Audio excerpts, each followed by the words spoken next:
Assalamualaikum warahmatullahi wabarakatuh. Materi kita yang pertama dalam kimia umum ini adalah pendahuluan, yaitu membahas tentang ilmu kimia, metode ilmiah, pengukuran materi dan energi, dan metode pemisahan.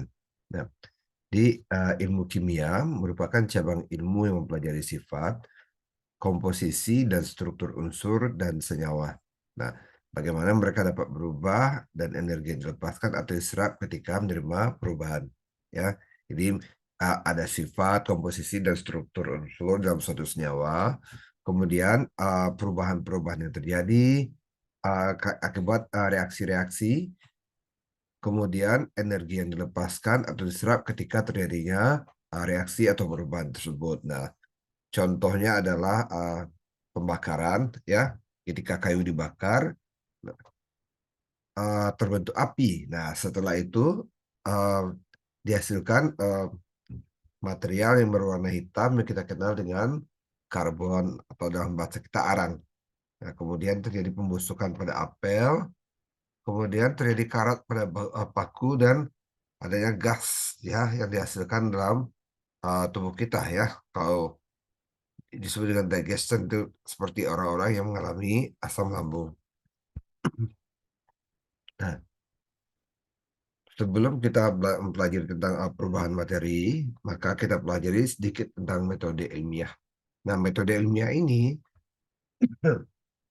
merupakan proses keilmuan untuk memperoleh pengetahuan secara sistematik berdasarkan bukti fisik. Nah, jadi untuk memahami ilmu kimia ini, maka para ilmuwan juga melakukan suatu penelitian dengan menggunakan konsep metode ilmiah.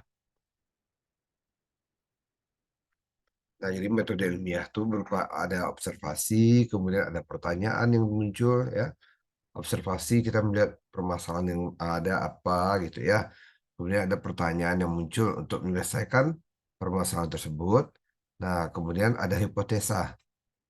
Ya, hipotesa, hipotesa itu suatu anggapan yang perlu dibuktikan, kemudian dilakukanlah eksperimen.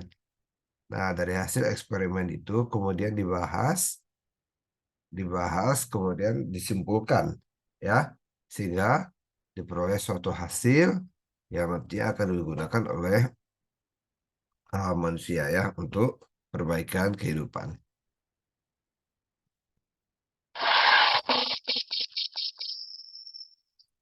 Nah, ini tahapan-tahapan tadi yang di atas ini bisa beberapa gitu, ya. Ada membuatnya 6 atau 7, ada juga 5 dia ringkas, tapi yang penting adalah adanya observasi terlebih dahulu, kemudian ada pertanyaan, kemudian ada hipotesis, ya, kemudian eksperimen, pengolahan data, dan kesimpulan, ya. Oke.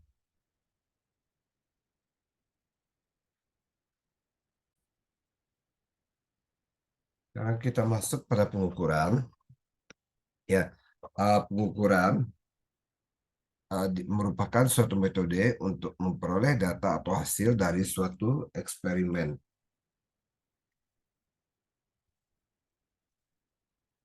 Nah, pengukuran ini kalau berdasarkan kuantitas, ya, untuk kuantitasnya ada istilah yang disebut dengan kecermatan. Kecermatan merupakan perulangan pengukuran yang dilakukan menghasilkan nilai yang hampir sama. Nah, misalnya kalian melakukan penimbangan, ya, penimbangan.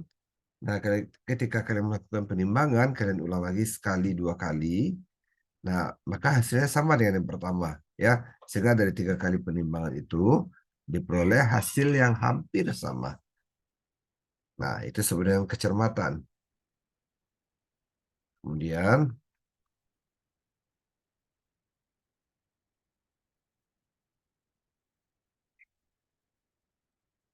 ketelitian. Nah, ketelitian, misalnya kita melakukan suatu eksperimen, maka nilai yang kita peroleh itu mendekati nilai yang sesungguhnya, ya.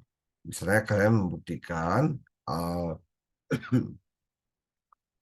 bilangan Avogadro misalnya, ya. Nah, ketika kalian melakukan penelitian, nilai yang kalian dapatkan itu hampir-hampir sama dengan nilai sesungguhnya sesuai dengan ketelitian.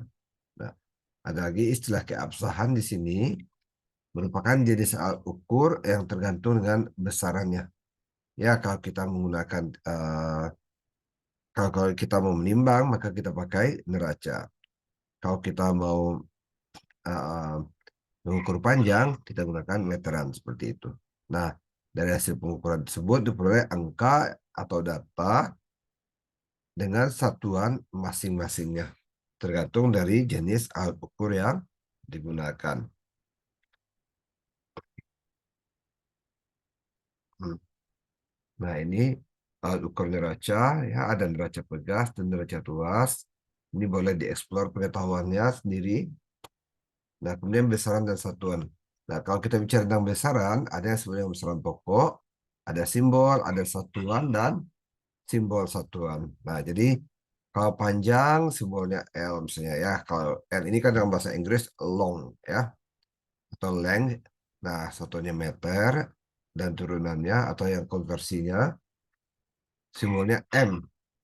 Massa M, kilogram, simbol kilogram. Nah, kemudian waktu T ya, time. Satunya second atau detik boleh juga.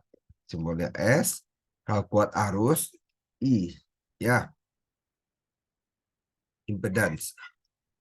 Ampere, A simbolnya. Kalau suhu, yaitu T ya, temperature. Satuannya Kelvin, simbolnya K. Jumlah zat, N ya. N. Kemudian simbol satuannya mol. Simbol satuan juga mol. Intensitas cahaya, I. Satuan kandela, simbolnya CD. Nah, kemudian awalan dalam SI seperti ini ada faktor 10 pangkat 18, 10 pangkat 15.